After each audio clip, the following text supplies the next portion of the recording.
নাই, তাহলে সেই ক্ষেত্রে ৭১ সংবিধান নিয়ে আপনারা কেন এত চিন্তায় আছেন? আমার কথাগুলো একটু যুক্তি দিয়ে আপনারা একটু মনোযোগ দিয়ে শুনবেন, আর আপনারা একটু শেয়ার করে দিবেন যাতে তাদের কানে যায় যারা আসলে বাংলাদেশের পলিটিশিয়ান যে সিস্টেম এটা কেন চেঞ্জ করছে না। আসল মূল কথা হচ্ছে এটা। এখন দেখেন বাংলাদেশের এত এত টাকা বিদেশে পাচার হয়ে যাচ্ছে, তার মূল কারণ হচ্ছে ওই যে ৭১ সংবিধান পুরোটাই গভর্নমেন্টের যারা জব করে তাদের জন্য বেটার। কেননা তারা এই সমস্ত টাকা মানে কি বলবো এটা লুটে ফুটে এটা দেশের বাইরে নিয়ে তারা নিশ্চিত করে যাতে তাদের ১৪ পুরুষ যাতে ভালোভাবে খেতে পারে, ভালোভাবে চলতে পারে।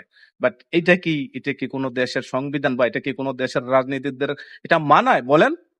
আপনারা শিক্ষা ব্যবস্থারে স্ট্রং করেন।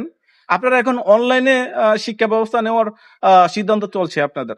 আপনারা বলছেন যে স্কুলে পড়াশোনা করা লাগবে না, আপনারা ঘর থেকে পড়াশোনা করবেন। কেন? আপনারা বিদ্যুৎ সেভ করবেন। আমি তো এটাতে সেফ কিছু দেখি না।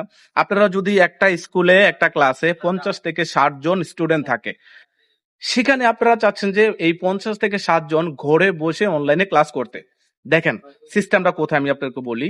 এই ৫০ জন মানুষ যদি মনে করেন ২টা ফ্যানের নিচে চলে বা ২টা লাইটের নিচে চলতে পারে বা স্কুলটা ৮ ঘন্টা করতে পারে, তাহলে এই লোকগুলো যখন বাসা বাড়িতে অনলাইনে ক্লাস করবে, সেখানে ৫০টা 50 of the fan the running the continue 8 hours because যতক্ষণ কারেন্ট থাকবে ততক্ষণ এটা রানিং থাকবে, এই ফ্যান গুলা চলতে থাকবে। তাহলে দেখেন কোথায় দুটো ফ্যান দিয়ে 60 student who have to continue to read and write for continue school for inside because the A50 বা 60 জন student who have to home and every day he on the fan and তখন কি আসলে কি electric কোথাও safe হচ্ছে না, এই পাওয়ারটা আরো বেশি খরচ হচ্ছে।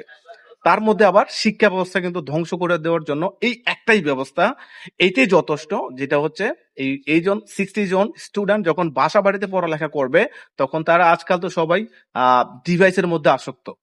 স্কুলে গেলে তো ডিভাইস নাই ভাই, স্কুলে গেলে তো আপনাদের সামনেই বাচ্চারা পড়াশোনা করতে পারছে, আর আপনি অনলাইনে ক্লাস নিবেন। আপনি কি মনে করেন যে বাচ্চারা আপনার অনলাইনে ক্লাস নিবে বা চলবে? তারা তখন ডিভাইস যখন হাতে পাবে তারা নানান রকমের অকার্যকর ঘটনাগুলো চালিয়ে যাবে এবং এগুলা আরো আসক্ত বাড়বে।